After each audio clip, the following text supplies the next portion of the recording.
Hello everyone, welcome to my channel. So today we will kick off a Java tutorial series for a beginner. So we will start with the basic concepts of object-oriented programming, which we call as OOPS, and then move to the fundamental Java concepts. So today our first topic is what is a object and its characteristic, which we discuss in detail. So without further detail, let's get started. So firstly we discuss about what is an object. So object is an entity or things which has a well-defined structure and behavior. Now talking about an object is simply means living or non-living things. So these things which has a well-defined structure and behavior. So now talking about an object in the context of object-oriented programming. So in object-oriented programming, object is a fundamental building blocks that encapsulate data like a attribute, or we can say property, and a methods or function, or we can also called as a behavior. So that operate on a data. So these encapsulation provide a modular or organized approach to software development, which help us to allow the code reusability, scalability, and maintainability. So in the terms of structure, so object-oriented, we refer a structure as a object attribute, and talking about behavior. So these terms we refer as a methods. Now the next point, object possess certain characteristic.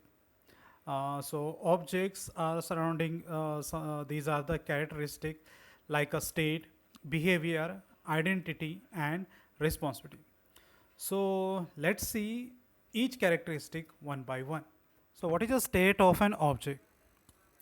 So the state of objects include the current value of all its attributes.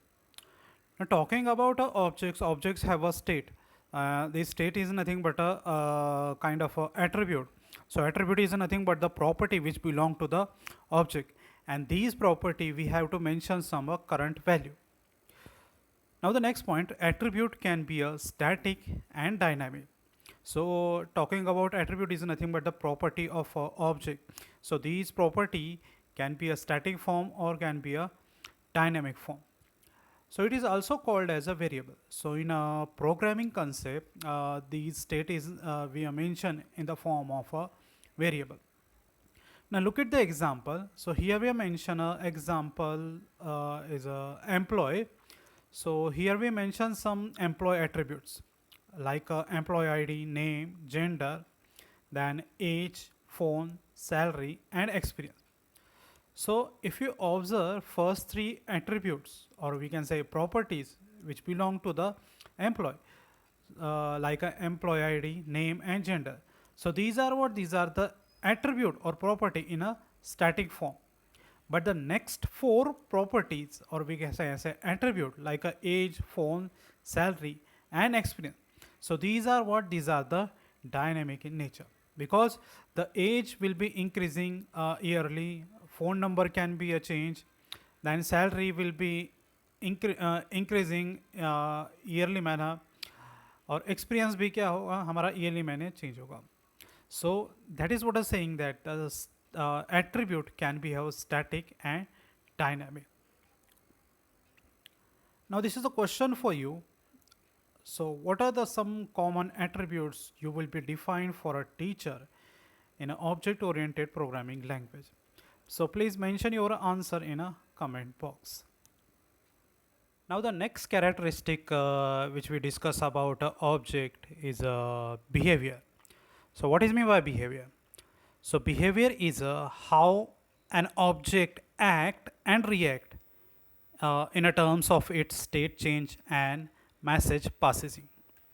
So in this statement here the two terms are very important. The first one is a state change and the second one is a message passing. So firstly we're talking about what is mean by state change. So as we know, every objects have a every object states we have to mention through attributes or the property. मतलब हर एक object की जो states है जिसको हम programming में attribute या property से मेंशन करते हैं. So when object perform an action it might change it's state. मतलब यहाँ पे सिंपली कहा जा रहा है कि ऑब्जेक्ट अगर कोई एक्शन कर रहा है या कोई चेंजेस कर रहा है तो उसके माइट भी चेंजेस किस में होंगे, प्रॉपर्टीज में होंगे. Just for example, suppose we have a student object. So in that student object, here we are using one attribute which we called as a grade. तो स्टूडेंट ऑब्जेक्ट है जिसके अंदर हमने एक एट्रीब्यूट बनाया जिसका हमने नाम दिया grade. So when student take an exam and gets a new grade, मतलब यहाँ पे सिंपली कहा जा रहा है कि जब स्टूडेंट क्या करेगा, एग्जाम देगा, तभी तो उसके ग्रेड में क्या होंगे, चेंजेस होंगे. तो वो ग्रेडिंग चेंजेस इंडिकेट करते हैं किस में, रिजल्ट के बिहेवियर में. Okay, so that is what is saying that state change is a very important aspect in a case of behavior. Okay, now the next term we're talking about a message passing. Now in this term, so these term basically work on more than two objects. जब हम दो से ज़्यादा objects के ऊपर काम करते हैं, so in that case we are using these messaging passing term. So firstly we have to know what is mean by message passing. So objects communicate with each other by sending and retrieve information. Now जैसे मैंने कहा था कि हम message पासेजिंग ये terms हम दो से ज़्यादा ऑब्जेक्ट्स में हम यूज़ करते हैं. तो जब ये दो ऑब्जेक्ट्स एक दूसरे के साथ कम्युनिकेट करना चाहते हैं, communicate through what, to sending information और to receive information, so this process we called as a message passing. So in a programming term, these usually involve calling methods on object. Now, just simple example saying that if you call study method on a student object, तो यहाँ पे simply कह रहा है कि मुझे एक study method को कॉल करना है किसके, स्टूडेंट ऑब्जेक्ट के थ्रू. So you can send a message to the object to perform action study. Okay, so behavior is what? Behavior is how the object act and react in terms of state change and message passing. Now the continuously it is also called as a function or method. So in a programming term, behavior is simply mentioned in a programming term, behavior we are simply mentioned through a function or method. Now the next point is totality of operation, means how an employee behave or respond to it is the behavior of a person. So behavior can help retrieve of information or change an attribute of an object. So by this behavior we can access the information which belong to any object, or also we can change the attribute of that particular object by using what, by using a behavior. Now here I am giving one example of employee. So here we use an employee as an object, and these employee have a behaviors. The first one is a calculate salary, and the second one is a printed details. Now the calculate salary based on a user means employee basic salary, also different kind of allowance or taxes. So based on that we calculate their salary. Next also printed details. Printed details like any organization which have a hierarchy of employee, hierarchy of employee जिसमें managers आ गए, then CEO आ गए, then employees आ गए. So based on that hierarchy we can access a detail, or we can say print that detail by using what, by using a printed detail method. Okay, now here the question for you, what are the some common behavior you would be defined for a teacher in an object oriented programming language.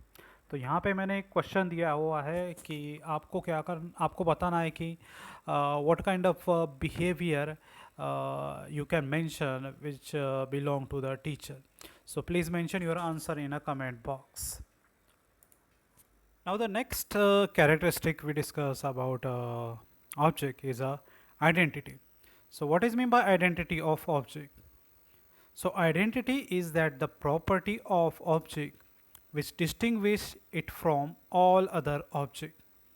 So identity is nothing but a one kind of a property of a object which distinguish from all other objects. मतलब एक system है, इस system के अंदर multiple objects है और उन सभी ऑब्जेक्ट्स में से एक पर्टिकुलर ऑब्जेक्ट्स को कैसे डिस्टिंग्विश किया जाए उसको हम कहते हैं identity of a objects. So a single और a group of attribute can identify the objects. तो कुछ एट्रीब्यूट्स रहते हैं जिसके थ्रू हम क्या करते हैं, ऑब्जेक्ट को डिस्टिंग्विश करते हैं, आइडेंटिफाई करते हैं. तो वो एट्रीब्यूट में बी अ सिंगल एट्रीब्यूट और we can say group of attribute which help us to identify the objects. So here I am giving one example of a employee, and in this employee object here we mention the attribute of a employee. So here we are using a employee ID, name, gender, phone, age, address, phone number, basic salary, education, and experience. So these are the list of attributes, or we can say properties. So based on these attribute or properties, we have to identify the unique identity, or we can say unique attribute which help to identify the employee. So here we are selecting a employee ID. So the employee ID is a uniquely identify a person among all other objects. तो वैसे ही हमारे system में क्या होते हैं, multiple objects रहते हैं, उस ऑब्जेक्ट्स में से एक पर्टिकुलर ऑब्जेक्ट को आइडेंटिफाई करना. ओके तो उस प्रोसेस को हम कहते हैं आइडेंटिटी. सो उस आइडेंटिटी को हम सिंगल और ग्रुप ऑफ एट्रीब्यूट के थ्रू भी क्या कर सकते हैं, आइडेंटिफाई कर सकते हैं किसी भी ऑब्जेक्ट्स को.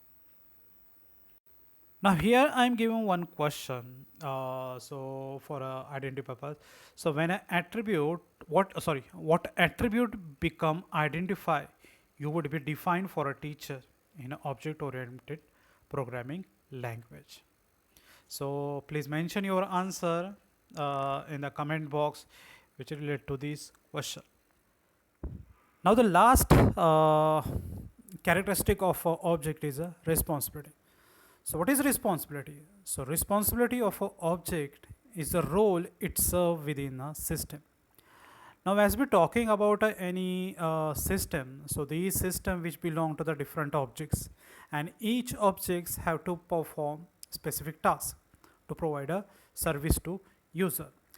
Now talking about this responsibility, I would like to give one example. Through that example you will get idea about how responsibility will be works in a system. So here I am giving one example of ATM. So in a case of ATM, here we are using